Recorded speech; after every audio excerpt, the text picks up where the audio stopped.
चलिए दोस्तों बात करते हैं इस एक और नई क्वेश्चन के बारे में। इस क्वेश्चन में एग्जामिनर ने कहा यदि 12 घंटे वाली घड़ी के दर्पण प्रतिबिंब में 3:55 है तो वास्तविक समय ज्ञात कीजिए। यानी एग्जामिनर ने क्या कहा, एक घड़ी में 3:55 हो रहे हैं तो उसे प्रतिबिंब यानी कि उसे शीशे में देखेंगे तो उसकी इमेज क्या आएगी, ये एग्जामिनर ने मुझसे पूछा है।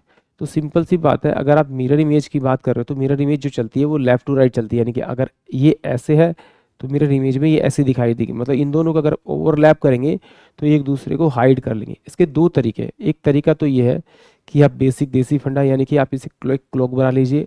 यहाँ पर ये आपका 12 हो जाएगा, ये आपका 6 हो जाएगा, ये आपका कितना हो जाएगा, आपका 3 हो जाएगा, ये आपका 9 हो जाएगा, ये आपका 2 हो जाएगा, ये आपका 4 हो जाएगा और ये आपका 8 हो जाएगा और ये आपका मान लीजिए यहाँ पे 11 हो जाएगा और ये बीच में 10 हो जाएगा।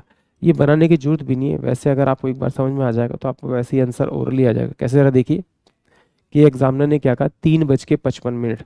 यानी कि जो मेरी घंटे वाली सुई होगी, नहीं आवर वाली सुई होगी, वो 3 और 4 के बीच में होगी, यानी कि यहाँ पर होगी।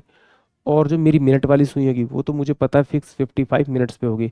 यानी कि यहाँ से अगर मैं इस 60 में से 5 माइनस तो 55, यानी कि मेरी जो मिनट वाली सुई होगी, बड़ा वाली सुई होगी, वो 11 पर होगी। अब अगर मैं चेक करूँ तो देखिए ये 12 से कितना है, 5 मिनट दूर है, तो यहाँ पर 12 से 5 मिनट दूर होगी। यानी कि ये क्या हो जाएगी आपकी, ये मिनट वाली सुई मिरर इमेज में 1 पर आ जाएगी और ये 3 से 4 के बीच में है। तो इसका मतलब है जो मिरर इमेज में ये क्या आ जाएगी मेरी, ये 8 से 9 के बीच में आ जाएगी। तो आंसर जो आएगा मेरे पास में 8:05, मेरे पास में इसका आंसर आएगा, यानी 8:05। इस तरह से नहीं करना, तो आप इस स्टैंडर्ड टाइम लिखते हैं 11 और आप 60, 11:60 का मतलब होता है 12 बजे, 12 बजे।